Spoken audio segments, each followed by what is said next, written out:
you guys lose Cooper, a big void, but you're back. I mean, how do you see your role changing, if at all, this year? I don't see it changing much. Like I said, we got 8 of 11 coming back, and just going out there and do what I have to do on a daily basis to make sure we can go out there and get wins, and that's going to be playing tough, smart, physical football. Jermari, I'm assuming you'll agree with this, maybe not, but it kind of seems like you're the clear-cut number one corner, and then there's a pretty strong competition behind you between Deshaun, TJ, and John Nestor. Do you feel like that's making them all better? Like, do you see those guys really pushing each other? What's that competition behind you like? Yeah, no doubt. They push me.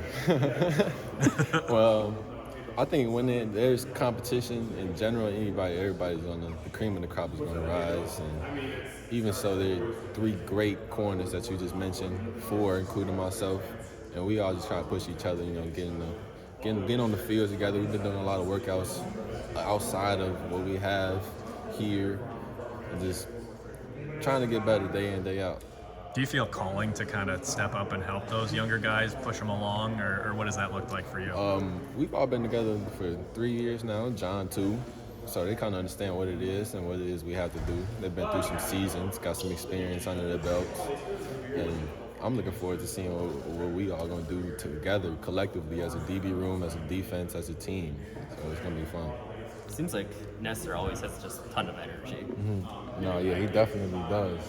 He's a wily one for sure. That's my guy. Another Chicago guy. I'm glad we got a lot of Chicago guys. When I first got here my freshman year, we didn't have that many. I think it was just me and Amani Jones.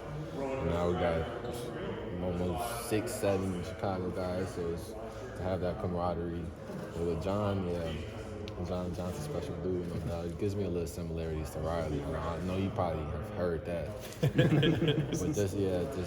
it's very similar in that way. It's very wildly gritty and do whatever it is that they have to do to get the job done. Are you from like the same area of Chicago? Similar. He's from Beverly, I believe. He went to Marist, but it's not too far from where I'm from. I'm from Rosedale.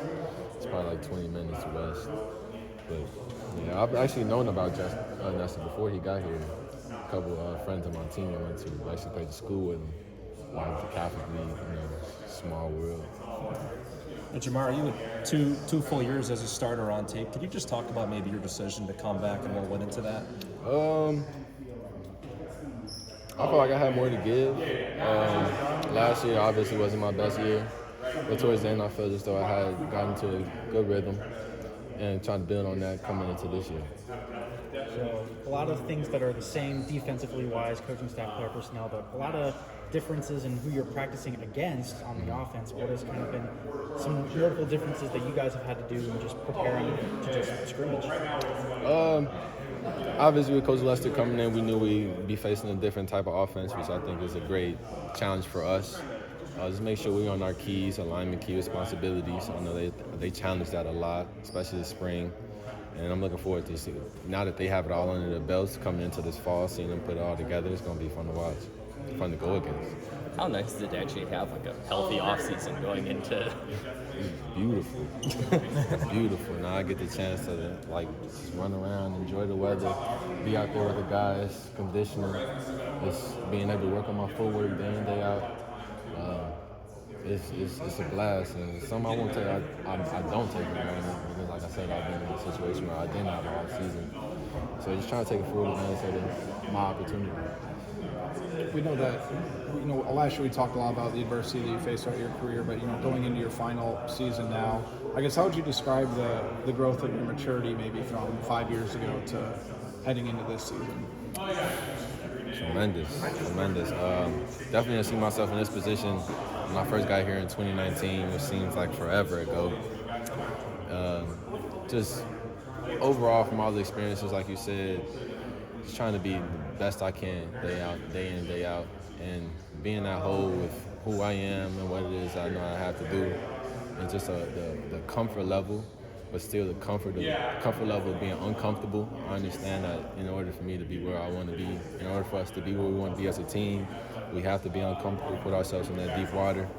And there's a lot of growth, and there's been a lot of changes also, different faces coming in, just having to get all the guys together and every season it's a new group of guys, and Coach Ferentz gets on us all the time saying that last year isn't this year, so we got to go out and prove ourselves all over again.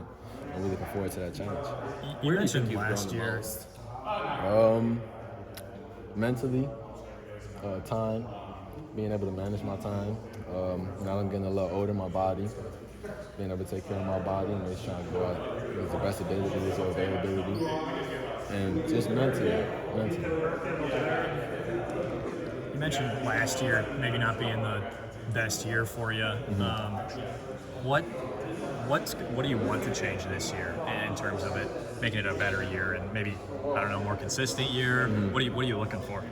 Taking advantage of every opportunity that I get, because I know in this game you only have so many.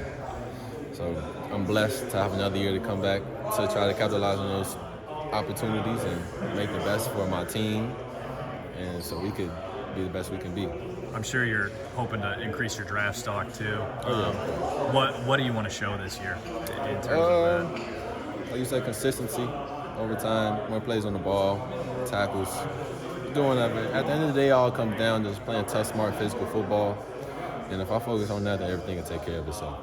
As a sixth-year guy, do you feel like the old guy in the room? Or? Oh, yeah, no doubt. I got called uncle a couple times. Like I said, I remember when I was calling guys uncle. I remember when OJ was here. I'm like, oh, old man. I'm getting called the old man. It's like, and I'm actually the oldest DB I think Coach Parker has ever coached. So, I mean, it's nice to have that under my belt. Is there anybody in particular that's especially calling you uncle? Kamari Moulton. All the younger guys. Khalil Tate, it's his birthday today, so happy birthday, Khalil. Amari Bickham, Nestor, all the young guys. You know, kids say what they want to say nowadays. I do feel a little, yeah. It's just funny how the tables have turned. To revert back a little bit, talking about the young guys, I think one thing that Sean mentioned in the spring was just the fact that he got his hand on the ball quite a bit last year. I don't think he had a pick, but is that something that you've maybe worked with him a little bit or talked to him about on?